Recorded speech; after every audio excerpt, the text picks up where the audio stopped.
यूकेपीसीएस lower mains statics का ये अपना लास्ट लेक्चर है। आपने अगर इसके पहले फर्स्ट एंड सेकंड नहीं देखे हैं तो पहले आप उसको देखना, तब आपको ये क्रोनोलॉजी में समझ में आएगा। एक और चीज़, आपका करंट अफेयर, इकोनॉमी और जो मिसलिनियस टॉपिक है, मीन्स रिमेनिंग तो कुछ नहीं है, लेकिन हाँ जो अभी कराने हैं वो अब पीडीएफ नहीं, आपको डायरेक्टली बोर्ड पे ही समझा देंगे, यहीं से याद रखना और बस लिख के आ जाना। ठीक है, कंटेंट जितना आपने याद करना था, आपको प्रोवाइड भी कराना था, आपके पास है, आप बस उसको एक बार रिवीजन करते चलो। रिवीजन करते रहोगे, करंट अफेयर से अपडेट हो जाएगा। स्टैटिक्स आज आपका पूरा हो गया है। अब यही आपका 34 मार्क्स का है, तो यहाँ पे फोकस आपको ठीक ठाक देना है। अगर टोटल आपका 2.5-3 घंटे की वीडियो से 34 मार्क्स आपके हिट हो रहे हैं तो इसका वेटेज ज़्यादा है, इसलिए इसको प्रायोरिटी पे अभी ख़त्म करके रख देना इसको। ठीक, क्वेश्चन की मैंने आपसे बताया था कि क्या किस पैटर्न पे पूछ सकता है, तो पहला तो फिर वही है सेम अपना। देखिए 10 नंबर का एक क्वेश्चन आएगा ही, एक 10 का और पूछ लेगा, 20, फिर 7 और 7। हो सकता है इसमें कुछ वेरिएशन आ जाए, लेकिन लगभग इस पैटर्न पे रहेगा। ठीक, अब चलते हैं इस वाले लेक्चर में। तो दो चीज आपको समझानी है। पहली,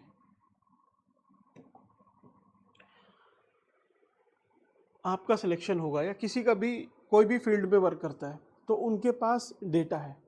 सपोज अभी सेंसस होने वाली है तो उसका डेटा है, लोगों के पास आंकड़े हैं, तो उन आंकड़ों को, भाई 150 करोड़ का डेटा है हमारे पास, उसमें आपकी हेल्थ का डेटा है, एजुकेशन का है, आपकी पॉवर्टी है या नहीं उसका डेटा है, अब तो कास्ट सेंसस भी है, मीन्स कास्ट का भी उसमें कॉलम रहेगा, उसका डेटा है।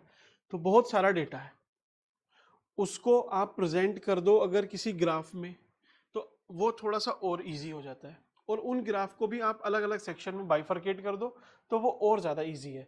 तो लगभग इसी पैटर्न पे वो आपसे पूछते भी हैं। पहला काम आपसे क्या कराते हैं वो, पहली चीज़ आपको एक ग्राफ देंगे, सपोज ये ग्राफ है। ठीक, अभी देखेंगे कितने टाइप के ग्राफ हैं ये सब। आपको ये बार ग्राफ दिया, ठीक, इसमें कुछ डेटा होगा, सपोज रेंट, क्लोथ, ठीक है, फूड, इन सब चीज पे कुछ एक्सपेंडिचर दिया होगा इसने। ये आपका एक एक्स एक्सिस हो गया। तो अब इसमें कुछ डेटा उन्होंने फिल किया हुआ है, आपसे वो बोलेंगे कि आपने इसको इंटरप्रेट करना है। आपने इसको इंटरप्रेट करना मीन्स जो लिखा हुआ है उसी को आपने अपनी लैंग्वेज में समझाना है। आई होप ये ब्लैक कलर इसमें विजिबल होगा, नहीं तो चलिए स्लाइड चेंज कर लेंगे इसकी। तो पहला तो सिंपल सा है कि इसको आपने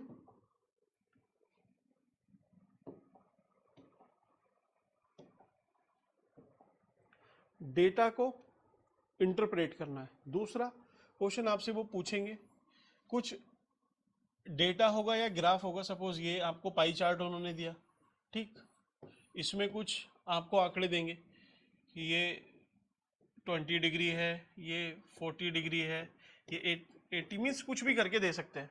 अब आपसे बोलेंगे कि बेस्ड ऑन दिस इंफॉर्मेशन, इसकी इंफॉर्मेशन के हिसाब से या तो आप पहली चीज किसी चीज को आपसे कैलकुलेट कराएंगे, ठीक, दूसरा अगर वो कैलकुलेट नहीं कराएंगे आपसे तो बोलेंगे कि इसको आपने किसी और फॉर्म में प्रेजेंट करना है, जैसे इसको आपने बार ग्राफ के थ्रू प्रेजेंट करना है। ठीक, बार ग्राफ के थ्रू, तो यहां से आपने इसको 360 आप लेके चलोगे, 360 परसेंटेज होती है 100, तो उसके कंटेक्स्ट में फिर आप इसको सारे को परसेंटेज में कन्वर्ट करोगे, यहाँ पे परसेंटेज लिखोगे और यहाँ पे इन चीज़ों को मेंशन करोगे, तब जाके आपका आंसर बनेगा। तो देखिए 4 क्वेश्चन आपसे पूछ रहा है मोटा मोटा। पहले में आपसे डेटा को इंटरप्रेट करा रहा है, जो कि पूछेगा ही आपसे ये वाला क्वेश्चन। ठीक, 10 नंबर में आपका मोस्ट प्रोबेबली ये आपको रखा हुआ वहां पे मिलेगा। तो इसमें भी देखिए कुछ बच्चे होते हैं जिनका मैथ्स बैकग्राउंड है या बीएससी उन्होंने की है, कुछ साइंस वाली स्ट्रीम से हैं, और जो बायोलॉजी वाले हैं या फिर जो आर्ट्स वाले हैं वो यहाँ पे लैग करते हैं, या फिर किसी ने टेंथ में मैथ्स पढ़ा है उसके बाद रिवाइज नहीं किया, पढ़ा नहीं, सी सेट भी थोड़ा सा मार्जिनल पे रहता है, तो उनको मैथ्स में इशू आता है, उनके लिए ये चैलेंजिंग रहता है स्टैट्स। तो चैलेंजिंग क्या है आपके लिए, देखिए ये चैलेंजिंग नहीं है, इंटरप्रिटेशन मैं आपको अभी सिखा दूंगा, आप इंटरप्रेट कर लेना, 10 नंबर आपके यहाँ से अटेम्प्ट हो जाएंगे। मैथ्स में देखिए आपको, जिसका मैथ्स का बैकग्राउंड नहीं है, 10 नंबर का आप इसको सोल्व करोगे, ठीक, एक 10 नंबर वाले में आप थोड़ा फंस सकते हो। फिर तीसरा 7 नंबर का मीन्स उसमें आपसे एप्लीकेशन वगैरह पूछ लेगा स्टैटिक्स की, तो वो थ्योरी वाला पार्ट है, उसमें भी कुछ नहीं। और चौथा है आपका मीन, मोड, मीडियन, इन सब से पूछ सकता है, तो वो भी मैंने आपको एक्सप्लेन किया है, आप उससे सोल्व कर सकते हो, वो भी आप कर लोगे सोल्व। जिसका मैथ्स वीक है, एप्लीकेशन ये थ्योरी वाला है, इसको भी हो जाएगा। इंटरप्रेट भी आप कर लोगे, इंटरप्रेट में आपको अभी समझाऊंगा, ठीक। आप फंसोगे थोड़ा सा इस क्वेश्चन में, ये वाला, क्योंकि इसमें थोड़ा सा ये चैलेंजिंग क्या है कि आपको प्रॉपर मैथमेटिक्स में कैलकुलेशन थोड़ी सी आनी चाहिए। इवन जैसे प्रॉफिट एंड लॉस, परसेंटेज, और आपका सपोज ये पाई है तो 360 है, तो डिग्री से कन्वर्जन इन परसेंटेज, इन सब चीज़ों में थोड़ा सा आपको कंफ्यूजन हो सकता है। तो जो नॉन मैथ्स वाले हैं, ये आपके लिए एक चैलेंजिंग रहेगा, बाकी आप मैनेज करके ले जाओगे, ठीक। तो चलिए अब चलते हैं एक बार क्वेश्चन पे कि कितने टाइप के आपके ग्राफ वगैरह ये हैं, ठीक। देखिए पहला है आपका बार ग्राफ। बार ग्राफ क्या है, ये 5-6 तरीके के हैं, इसके बाहर नहीं पूछने वाला और यहीं से पूछ लेगा, दोनों क्वेश्चन लगभग यहीं से आएंगे। बार ग्राफ क्या होता है, आपने देखा होगा, ये बार होते हैं, ठीक। आपने क्रिकेट का मैच देखा होगा ना, तो उसमें दिखाते हैं कि देखिए यहाँ पे इस ओवर में 20 रन आए, इसमें 8 आए, इसमें 2, इसमें 3, इस तरीके से ये चलता रहता है, अप डाउन भी चलता रहता है, ठीक। तो ये बार ग्राफ में आपको रिप्रेजेंट करते हैं, बार ग्राफ ये होता है। पाई चार्ट क्या होता है, पाई वही आपका एक गोला है, ठीक, इसमें अलग अलग ये पार्ट्स में इसको डिवाइड किया है, ठीक। पाई जैसे पिज्ज़ा होता है आपका, ये पिज़्ज़ा है, तो इसमें अलग अलग ये कट लगे रहते हैं, ठीक। तो एक जो ये सेक्टर है, ये वाला, बस यही आपका पाई है, आप इसको तोड़ के खा लेते हो, ठीक। देन लाइन, लाइन क्या है, ये आपका ग्राफ है, इसमें सपोज इंडिया की पॉपुलेशन 2001 में ये है x है, फिर 2011 में यहाँ पर पहुँची, 2021 में यहाँ पहुँच जाती है। मैं इन सबको कनेक्ट कर देता हूँ, ठीक। ये आपका लाइन ग्राफ हो गया, एक लाइन है ना ये, बस तो ये लाइन ग्राफ है। अगला है मैप। मैप क्या है, आपको सपोज ये उत्तराखंड का या फिर एक मैप दिया है, ठीक। इसमें आपको उसने रिप्रेजेंट किया हुआ है शेड से, अलग अलग शेड से, इस तरीके से, एक शेड ये है, देन आपका एक शेड ये हो जाएगा, ठीक। और इसमें क्या यूज़ कर सकता है आपसे, येलो कलर से, सपोज ऐसे उसने कट दिए हुए, फिर यहाँ पे लिखिएगा, वो मेंशन करना ही पड़ेगा कि ये जो येलो में है या फिर ये जो कट के निशान है, ये दिखाते हैं स्टेबल रीजन को, ठीक है। आपका जो रेड वाला पोर्शन है, ये जो रेड वाला पोर्शन है, ये शो करता है लैंडस्लाइड प्रोन रीजन को, ठीक। देन आपका लास्ट ये वाइट था ना, ठीक है, जो वाइट है ये वाला, ये आपको प्लेन रीजन को या तराई की रीजन को रिप्रेजेंट कर रहा है, ठीक है। तो ये आपका मैप बेस्ड हो गया, इसको इंटरप्रेट ही तो करना है आपने। देन आपका बचता है इन्फोग्राफ, आपको कोई टेबल प्रोवाइड की है, ठीक, इसमें कुछ इंफॉर्मेशन दी हुई है,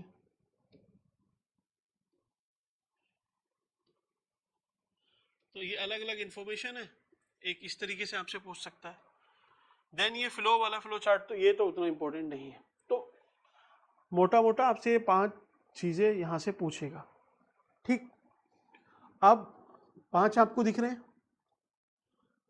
आपको क्या करना है, ये 5 है, मैं आपको 5 चीजें बताता हूँ, मीन्स 5 लाइन, 5 हेडिंग। उन एक हेडिंग में आप एक एक दो दो पॉइंट लिखोगे तो 5 इंटू 2 आपके 10 पॉइंट हो जाएंगे। कुछ भी पूछ ले आपसे 10 नंबर में, आप 8 पॉइंट लिख के आ जाओगे, आपका आंसर एकदम एक्यूरेट होगा। दूसरी चीज देखिए, इंटरप्रिटेशन सबकी अपनी अपनी होती है, तो इसका कोई स्टैंडर्ड फॉर्मेट नहीं है कि आपको ऐसे ही लिखना है या फिर इस तरीके से लिखना है। आप जिस तरीके से उसको इंटरप्रेट कर सकते हो वो लगना चाहिए कि लॉजिकल है, फ्लो में है, और कोई रीडर है उसके लिए वो इजीली एक तरह से वो उसको समझ पाए। यही 2-3 चीजें हैं मोटी मोटी। तो आपने ये देखा एक बार। अब आप देखो आपको लिखना कैसे है। इस फॉर्मेट को पूरा रट लेना, इन 5 पॉइंट को इंटरप्रिटेशन का आएगा उससे इंटरप्रेट करके लिख देना। पहला फर्स्ट पॉइंट है आपका, आपको सबसे पहले एक इंट्रोडक्शन देना है, ठीक, किसी भी चीज का। सपोज आपको कुछ रटना है कि ये द गिवन डायग्राम, चलिए इसको मैं लिख देता हूं, द गिवन। अब वो चाहे पाई चार्ट होगा तो आपने पाई लिखा, बार ग्राफ हुआ तो बार ग्राफ लिखा, देन अगर वो कोई टेबल हुई तो आपने टेबल लिख दी, ठीक, लाइन ग्राफ हुई तो आपने लाइन लिखी। तो ये तो आप चेंज कर सकते हो जो क्वेश्चन में आएगा। The given pie chart represent, दर्शाता है, represent the dash dash dash चीजें, ठीक। इस तरीके से आपने इंट्रोडक्शन दिया। अभी आगे है वो चीज, हिंदी में भी है इंग्लिश में भी है, तो इसीलिए मैंने वो हैंड रिटन लिखा है ताकि आपको कंफ्यूजन नहीं हो। तो पहले आपको इंट्रोडक्शन देना है। दूसरा, उस ग्राफ में कुछ फीचर्स होंगे तो आपने उन फीचर्स को एक एक दो दो लाइन में मेंशन कर देना है, समझा देना है, एक्सप्लेन कर देना है, ठीक। फिर एक दो लाइन या फिर 2 पॉइंट आप एनालिसिस पे लिख देना कि ये इसका एनालिसिस है और इसके ये इम्प्लीकेशंस हैं, और इस तरीके से आप इसको कंक्लूड कर सकते हो। अभी समझ में नहीं आई बात, लेकिन ये 5 पॉइंट याद रखो, आपको एग्जाम में यही चीजें याद आएंगी। लैंग्वेज आप रटो यहां से वहां से, ठीक। देखो ये आपका एक पाई चार्ट है, आप यहाँ पे सपोज ये जीडीपी जीएसडीपी ऑफ उत्तराखंड है, ठीक। अलग अलग परसेंटेज में मेंशन है कि ये 48% सर्विस सेक्टर है, ठीक, 30% इंडस्ट्री का कंट्रीब्यूशन है और एग्रीकल्चर का 22% है। रफ आइडिया है ताकि 100% ईजिली हो जाए। तो पाई चार्ट है, पाई चार्ट आपका 100% देखिए पूरा हो गया, ठीक है, परसेंटेज में है। तो अगर वो पूछ लेता है आपसे इस परसेंटेज को कन्वर्ट करिए आप डिग्री में, डिग्री, तो आप डिग्री में उसको कैसे कन्वर्ट करोगे कि देखिए 360 डिग्री का होता है एक सर्कल, ये सर्कल है ना, ये 360 का है, इसको बीच से जब काटते हैं तो ये 180 बचता है, ये 180, और आप इस 180 को भी काट दोगे तो ये 90, ये 90, ठीक, ऐसे ही तो होता है। तो पूरा 360 का है, पूरा 360 डिग्री है, इज इक्वल टू उसने दिखाया हुआ है 100% की फॉर्म में। 1 डिग्री कितना होगा, इज इक्वल टू 100/360, यही तो होगा ना। 1 डिग्री इज इक्वल टू 100/36। आपको सपोज 36 डिग्री का निकालना है तो आप क्या करोगे, 100/360 इंटू 36 आपने कर दिया, ठीक। अब इस जीरो से ये जीरो चला जाएगा, 36 से 36 गया, बचा है आपका कितना, 10। तो 36 डिग्री इज इक्वल टू 10%। समझ में आई बात।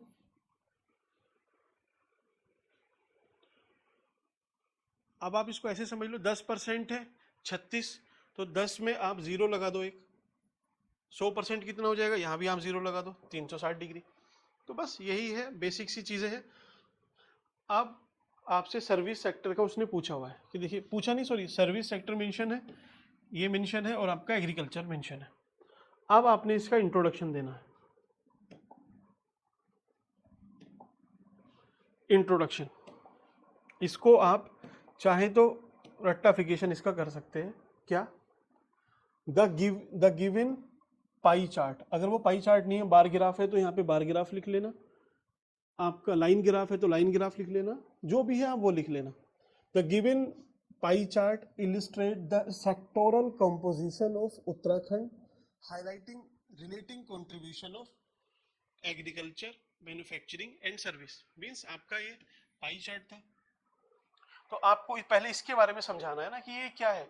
कि ये पहली चीज, ये एक पाई चार्ट है जो दर्शा रहा है कंपोजिशन ऑफ उत्तराखंड का जो ग्रोस स्टेट डोमेस्टिक प्रोडक्ट है, जीएसडीपी है, उसका sectoral contribution in form of agriculture, manufacturing, service.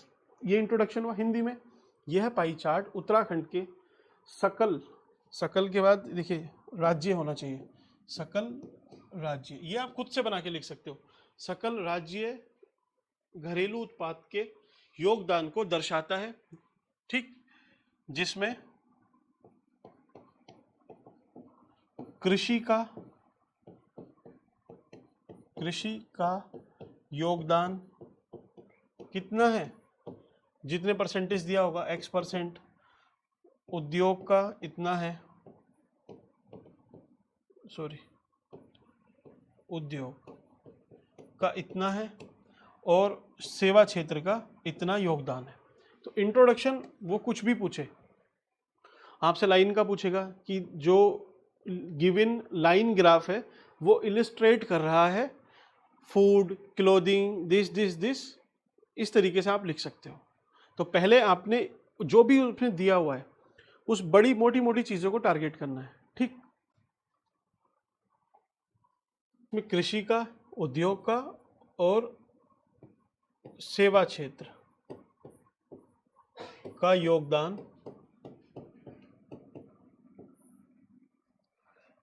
इतने % है, आप इस तरीके से लिख सकते हो। तो पहले आपने इंट्रोडक्शन लिखा, देन इसकी विशेषताएं या फिर फीचर्स, की फीचर्स, उसमें आप इसका योगदान, कंट्रीब्यूशन, हिंदी इंग्लिश जो भी आपका मीडियम है उसमें आप लिख सकते हो। इंट्रोडक्शन ये, ठीक। तो आपने कुछ अभी एक्स्ट्रा थोड़ी किया है, जो लिखा हुआ है उसी का एक ब्रॉड पिक्चर आपने समझाई है, ठीक। अब आपको थोड़ा सा इसमें एनालिसिस आप डाल सकते हो अगर आपको उस कंटेक्स्ट का पता है तब, नहीं पता तो आप चाहे इसको किसी और फॉर्म में लिख देना 4-5 लाइन में, बस उस तरीके से। जैसे अब इसको देखने से हमने किसी ना किसी सब्जेक्ट में इसको पढ़ा है, ठीक, इकोनॉमी में पढ़ा है हमने, तो हमें पता है, थोड़ा सा एक आइडिया है, तो उस आइडिया को, उस नॉलेज को आपने यहाँ पे यूज करना है। एक और चीज, अब आप देखो, आपने ये ग्राफ सीखे हैं, ठीक, तो ऐसा नहीं है कि इसको बस ऐसे ही यहाँ पे स्टैटिक्स में ड्रॉ करके छोड़ देना है, आपको अपने मेंस के आंसर में इनका यूज करना है, ठीक है। इसको ड्रॉ करना है, कहीं पे पाई चार्ट ड्रॉ करना है, ठीक, कहीं पे जो मैप है उसको ड्रॉ करना, ठीक, ये आपको करना ही है। तो स्टैटिक्स आपने यूज किया आपके जीएस में, अब जीएस का यूज यहाँ पे करना है आपको। जीएस में जो भी वो टॉपिक बताएगा कहीं ना कहीं तो कनेक्ट होगा ना, तो उसके बारे में कुछ इंफॉर्मेशन आपको हो तो प्लीज उसको मेंशन करना। क्या लिखना है, जैसे कि while agriculture remains significant due to rural economy of Uttarakhand, the dominance of service sector and industry means agriculture तो अभी भी उत्तराखंड में एक मेजर कंट्रीब्यूटर बना हुआ है, one of the major contributor है, लेकिन हाँ जो सर्विस सेक्टर है वो राइज कर रहा है, और उसका राइज करके शेयर लगभग 48, 46, 50 के आसपास पहुंच गया है। जो इंडस्ट्रियल सेक्टर है वो भी एक बहुत बड़ा पोटेंशियल लगता है, और उसका कंट्रीब्यूशन भी धीरे धीरे राइज कर रहा है, ठीक है। आप इस तरीके से ऐड कर सकते हो। नहीं आपको इन्फॉर्मेशन है, कोई बात नहीं, आप कुछ और तरीके से कोई और बात लिख लेना, ठीक। जैसे अब उसने सपोज एक आपको ग्राफ दिया, ठीक, ये एक ग्राफ है, ये खर्च का है कि कोई व्यक्ति अपना खर्च इस प्रकार करता है कि एजुकेशन पे 10% कर रहा है, हेल्थ पे 20% है, और जो लग्जरी आइटम है उस पे 15% है। तो इसके बारे में तो आपको कुछ इंफॉर्मेशन नहीं थी, लेकिन आपने इसका एनालिसिस करना है। तो आप क्या लिखोगे कि जो गिवन बार ग्राफ है उससे ये पता चलता है कि व्यक्ति 10% एजुकेशन पे खर्च करता है और उससे 2 गुना अपने स्वास्थ्य पे खर्च कर रहा है, जिससे आशय निकाला जा सकता है कि स्वास्थ्य उसकी प्राथमिकता है, उसके बाद लग्जरी पे ज्यादा खर्च कर रहा है 15%, और एजुकेशन उसकी प्राथमिकताओं में स्वास्थ्य लग्जरी के बाद आता है। तो जो बात है वही आपने इंटरप्रेट करके यहाँ पे लिखी, ठीक। तो is there is any common point where you can agree that these analysis is beneficial in your value addition? आप जो भी पॉइंट लिख रहे हो, ठीक, आपने इंट्रोडक्शन लिखा, उसके फीचर्स लिखे, आप इसको नहीं भी लिखोगे तभी भी आपका काम कुछ हद तक चल सकता है, लेकिन आप इसको अगर डालते हो तो थोड़ा एज आपको ये देगा। एनालिसिस क्यों? क्योंकि जो इंफॉर्मेशन है सब लोग उस इंफॉर्मेशन को लिख के ही आएंगे। आपने अगर ये वाला एंगल डाला तो थोड़ा सा आपको एज मिलेगा, दैट मीन्स आप उसको एक्चुअल में इंटरप्रेट कर रहे हो। सिर्फ कॉपी पेस्ट नहीं है कि आपने जो देखा उसको लिख दिया, आपने जो देखा उसके बाद कुछ समझा और समझने के बाद आपने इंटरप्रेट किया कि देखिए गिवन ग्राफ से पता चलता है कि स्वास्थ्य उसकी पहली प्राथमिकता है, उसके बाद लग्जरी है, शिक्षा नहीं है, तो शिक्षा में वो कम खर्च कर रहा है उस हिसाब से। तो आप इस तरीके से, अब वो कुछ भी दे सकता है, ये तो एक एग्जाम्पल है, तो आपने अपने हिसाब से उसको इंटरप्रेट करना है, ठीक। अभी एनालिसिस हुआ अपना, ठीक है, हिंदी में। हालांकि कृषि अभी भी ग्रामीण रोजगार के कारण एक महत्वपूर्ण है, लेकिन सेवा का वर्चस्व राज्य की अर्थव्यवस्था में ढांचागत मीन्स स्ट्रक्चरल चेंजेस लेके आ रहा है या ढांचागत परिवर्तन लेके आ रहा है, और उद्योग का भी कंट्रीब्यूशन धीरे धीरे बढ़ रहा है। ये आप अपनी तरफ से ऐड किया आपने हिंदी में। देन आप कंक्लूजन में कि अतः पाई चार्ट से यह स्पष्ट होता है कि उत्तराखंड की अर्थव्यवस्था धीरे धीरे सेवा क्षेत्र की ओर अग्रसर हो रही है, और ये जो कृषि है उसके योगदान को गिरते हुए दिखाने का संकेत, मीन्स जो भी, मीन्स अभी थोड़ा सा रिफ्रेश करता हूं, चलिए फिर आपके लिए। Means the given pie chart, या फिर जो गिवन पाई चार्ट है उससे यह स्पष्ट होता है कि उत्तराखंड की अर्थव्यवस्था धीरे धीरे सेवा क्षेत्र की ओर अग्रसर हो रही है, जिसमें उद्योगों का भी काफी योगदान है। हालांकि कृषि का योगदान स्थायी रूप से, जो मीन्स जो भी चल रहा है अभी आप वो लिख सकते हो, ठीक है। पूरा हिंदी में सेंटेंस बनाना, फ्रेम करना, इट्स अ चैलेंज। चलिए, तो अब आप इससे क्या समझे? पहली चीज आपने इंट्रोडक्शन दिया, दूसरा आपने उसके फीचर्स लिखे, तीसरा आपने उसका एक एनालिसिस दिया, फोर्थ पे आप या तो इम्प्लीकेशन नहीं लिख पाओगे तो कंक्लूजन लिख देना, कंक्लूजन, ठीक। ये 4-5 पॉइंट याद रखो, एक एक दो दो एक्सप्लेन करोगे। अब आपको 2 ही पेज मिलने हैं इस पे, ठीक। अब आप देख लो इसको डिवाइड करके कितना आप इसमें कंट्रीब्यूट कर पाओगे। तो सारे इंटरप्रिटेशन आपके ऐसे ही होने हैं। अब तो चलिए देखते हैं आपका ये सेकंड टाइप के जो क्वेश्चन उसमें वो पूछता है, ये PYQs है आपका, ठीक है। इसमें देखिए, एक परिवार की मासिक व्यय, महीने का खर्च, monthly expenditure of family in a month, उसने डिवाइड किया हुआ है कि ये परसेंटेज में है, तो ये टोटल मिला के 100% होगा ही ऑब्वियसली जब पूरा ग्राफ है तो, ठीक। ये क्या है? ये एक हिस्सा है कि इतना हिस्सा वो इस चीज पे खर्च करता है, इतना हिस्सा इस चीज पे खर्च करता है, तो ये सारे हिस्से जब मिला दोगे तो 100% उसकी जो भी है खर्च वो ये है, और उसमें से इतना इतना है यहाँ पे खर्च करते हैं, ठीक। अब इन्होंने क्या दिया है, देखिए ये है मैथ्स वाला, प्रॉपर मैथ्स वालों के लिए है, जिसकी percentage, profit and loss ratio, ये सब ठीक ठाक है। If the difference of expenditure between education and travel, तो अब आपको क्या करना है, देखिए जो एजुकेशन है, एजुकेशन देखिए, शिक्षा कितनी है? 25%, 25%, और फिर पूछ रहा है ट्रेवल मीन्स ये यात्रा, ये है 15%। क्या बोल रहे हैं? Difference of their expenditure between education and travel is 4000। मतलब क्या हुआ कि इन दोनों का डिफरेंस, आप इन दोनों का डिफरेंस कर लोगे तो ये 4000 रुपये है। मीन्स इसका डिफरेंस 25 में से 15 जाएंगे तो जो 10% है वो 4000 है।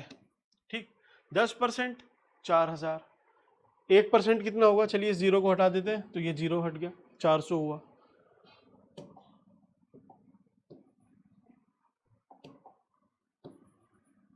ठीक, तो चलिए अब ये 1% था, इसमें हमने जीरो बढ़ाया तो ये 400 था, इसमें फिर से जीरो बढ़ा दिया सपोज तो 4000 हुआ। इसको 100% करने के लिए हमने 100 बनाया, यहाँ भी एक जीरो लगाया तो कितना हुआ 40,000।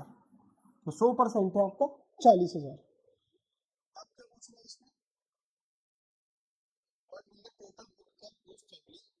परिवार की टोटल इनकम कितनी होगी, तो ये आगे पूरा आपको 40,000 टोटल इनकम होगी। अब आपको इसको लिखना है,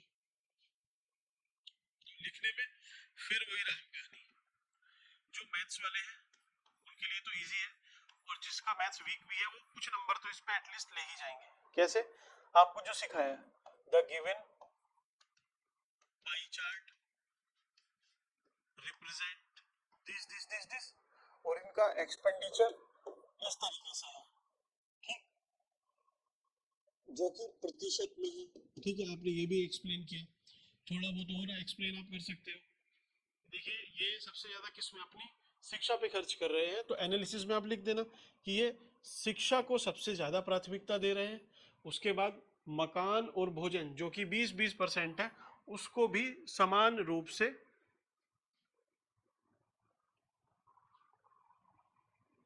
योगदान तो नहीं, समान रूप से उस पर व्यय कर रहे हैं, खर्च कर रहे हैं। ठीक है,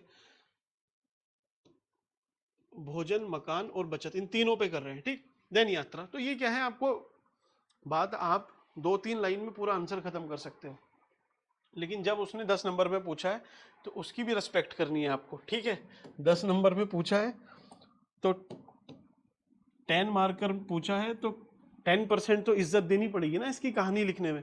तो आप कहानी लिख दो पहले, थोड़ा सा बड़ा करके इसको लिख दो, इसका एक्सपेंडिचर लिख दो, प्राथमिकताएं लिख दो, और फिर आप उसका डिफरेंस बता दो कि जो डिफरेंस, डिफरेंस मीन्स क्या, पहले जो उसने स्टेटमेंट दिया हुआ है, expenditure on education, expenditure on education is equal to 25%, expenditure on travel is equal to 15%, the difference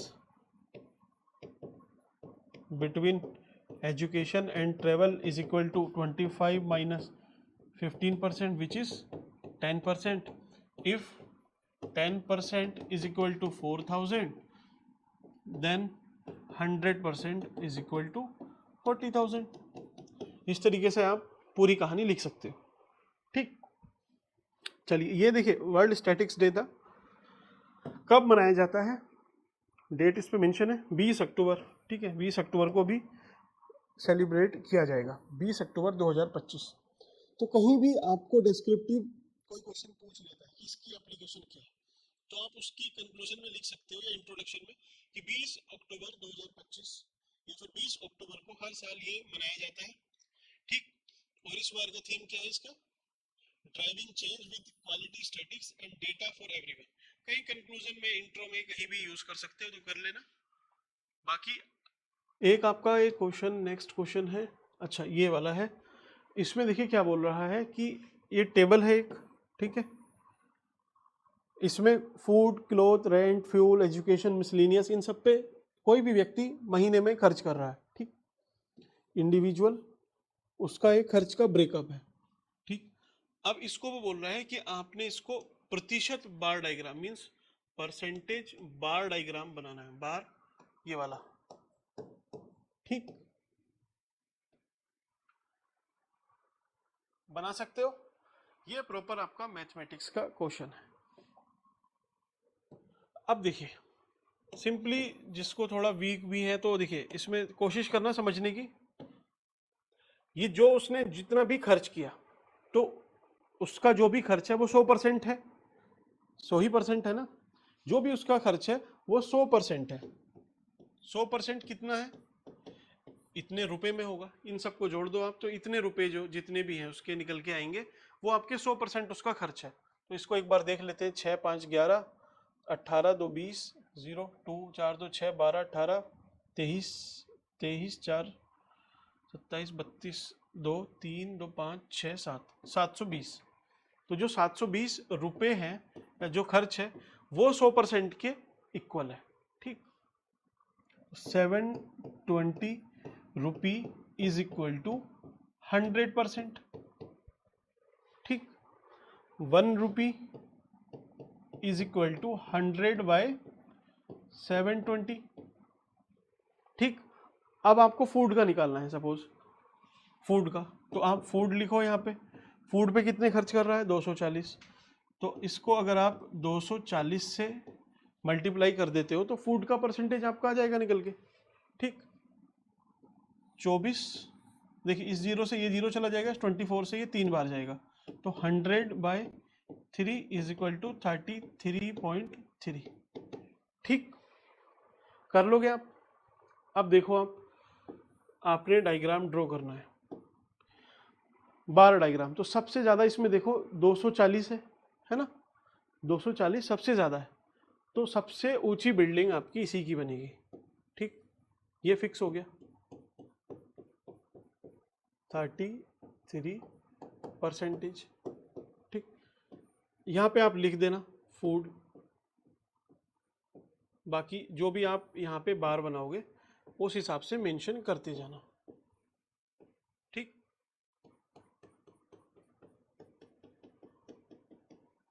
अब जो मैथमेटिक्स के हैं वो तो इसी फॉर्मूले से निकाल लेंगे। ठीक है, कि अभी आपने ये 24 रख के देखा, अब आप किलोथ का रख दोगे, तो जो 100/720 था, इसमें आप किलोथ के 66 रख दो, तो आपका ये निकल के आ जाएगा। लेकिन जो मैथ्स के नहीं है तो वो कैसे इसको डील करेंगे,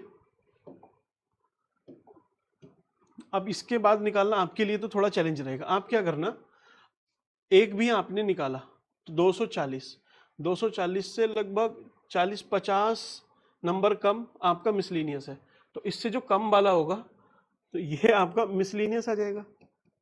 मिसलीनियस यहाँ पे लिख देना। परसेंटेज आप नहीं निकाल पाए तो रहने दो, कोई दिक्कत नहीं भाई, मार्क्स थोड़े से कटेंगे, लेकिन ऐसा नहीं है कि आप ब्लैंक छोड़ के आ जाओगे। अब मिसलीनियस से कम कौन सा है, किराया, तो अब आप यहाँ पे किराया लिख देना। ठीक है, किराए को इसने क्या बोला है, रेंट बोला है ना, रेंट। ठीक, तो आप इस तरीके से इसको ड्रॉ कर सकते हो। मैथ्स है अच्छी तो आप कैलकुलेट कर लो, नहीं है तो आप सीख तो आप सकते नहीं हो इतने कम टाइम में, कोशिश भी मत करना। तो जो आपके क्वेश्चन है उसको आप ऐसे ही डील करोगे, पहला। अच्छा हाँ, एक और चीज़, आपको अगर ये कैलकुलेशन भी नहीं आ रही है तो आप देखिए, ये 33 भी निकालना आपके लिए पॉसिबल नहीं है, लेकिन आपको इतना ज़रूर पता है कि भाई जो 24 ये 240 है, ये सबसे ज़्यादा है, तो फूड की बिल्डिंग सबसे ऊंची बनाना, फिर मिसलीनियस की उससे छोटी, फिर अकॉर्डिंगली आप बना देना। ठीक, तो ये नॉन मैथ्स के लिए, मैथ्स वाले तो कैलकुलेशन कर ही लेंगे, उसमें क्या है। तो आपका स्टैटिक्स में ये सारी आपको थ्योरी मैंने प्रोवाइड की थी, इतना ही है, कुछ ज़्यादा नहीं है, इसमें ज़्यादा लोड लेने की भी ज़रूरत नहीं है। 4 क्वेश्चन अगेन पूछेगा, 4 पूछेगा, एक में आपसे इंटरप्रेट कराएगा, वो आप कर लोगे, दूसरे में ये मैथमेटिक्स के रहेंगे, ये भी मैंने आपको समझाया, एक थ्योरी में आएगा आपका, और एक आपका वो रैंडम मीन मोड मीडियन या स्टैंडर्ड डेविएशन वो पूछ सकता है। तीनों या चारों क्वेश्चन आपके इन 3 वीडियो से बन जाएंगे, ज़्यादा बड़ी भी नहीं है। अगर आप तीनों को ऐड भी करोगे, क्लब करोगे, तो हार्डली 2-2.5 घंटे की वीडियो होगी, 3 की लगा लीजिए, लेकिन आपको 30 नंबर से ज़्यादा देगी, तो इसको अच्छे से देख लेना। ठीक है, अब कल से आपका करंट अफेयर स्टार्ट करते हैं। करंट अफेयर जल्दी से निपटा के फिर आपको एक बार रैपिड रिवीजन आपका कराएंगे। चलिए मिलते हैं नेक्स्ट वीडियो में। वीडियो कैसी लगी आप बता सकते हैं। Thank you.